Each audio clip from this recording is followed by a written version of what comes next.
వలసదారులపై కఠిన ఆంక్షలు అమలు చేస్తోన్న అమెరికా తాజాగా వీసా ఆశావహుల నెత్తిన మరో బాంబు పేల్చేందుకు సిద్ధమవుతోంది. బిజినెస్ టూరిస్ట్ వీసా కోసం అప్లై చేసుకునేవారు షూరిటీ కింద $15,000 వరకు బాండ్ చెల్లించాలని అమెరికా విదేశాంగ శాఖ ప్రతిపాదనలు చేసింది. ఈ మేరకు ఫెడరల్ రిజిస్ట్రీలో నోటీసులు పబ్లిష్ చేయనుంది.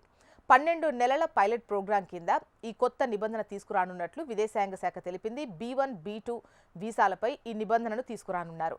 ఫెడరల్ రిజిస్ట్రీలో అధికారి నోటీస్ పెట్టిన 15 రోజుల్లోపు ఈ పైలట్ ప్రోగ్రాం అమల్లో ఉంటుంది. దీని ప్రకారం ఏంటంటే బిజినెస్ పర్యాటక వీసా కోసం దరఖాస్తు చేసుకునేవారు అమెరికా ప్రవేశం పొందాలంటే కనీసం 5,000, 10,000 లేదా 15,000 షూరిటీ బాండ్స్ను సమర్పించాలి. వీసా కోసం దరఖాస్తు చేసుకునే టైంలో ఈ మొత్తాన్ని చెల్లించాల్సి ఉంటుంది. ఒకవేళ సదరు వీసాదారులు నిబంధనలకు అనుగుణంగా గడువు పూర్తయిన తర్వాత దేశం వీడితే ఆ మొత్తాన్ని రీఫండ్ చేస్తారు. అలా కాకుండా చట్టవిరుద్ధంగా వ్యవహరించినా వీసా గడువు ముగిశాక కూడా అగ్రరాజ్యంలోనే ఉన్నా ఎలాంటి రీఫండ్ దక్కదు. అయితే ఈ బాండ్ నిబంధన అన్ని దేశాల ప్రజలకు ఉండదట.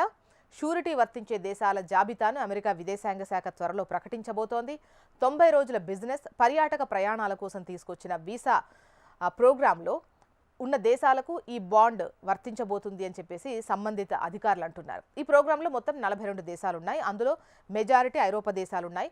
ఆసియా, మధ్యప్రాచ్యం నుంచి కొన్ని దేశాలున్నాయి. అంతేకాదు ఈ వీసా దరఖాస్తుదారు ప్రత్యేక పరిస్థితులను పరిగణలోకి తీసుకొని కూడా ఒక్కోసారి బాండ్స్ నుంచి మినహాయింపు కల్పించే ఛాన్సెస్ కూడా ఉంటాయి. ఇక వీసా గడువు తీరినా కొంతమంది దేశం విడిచి వెళ్లడం లేదు.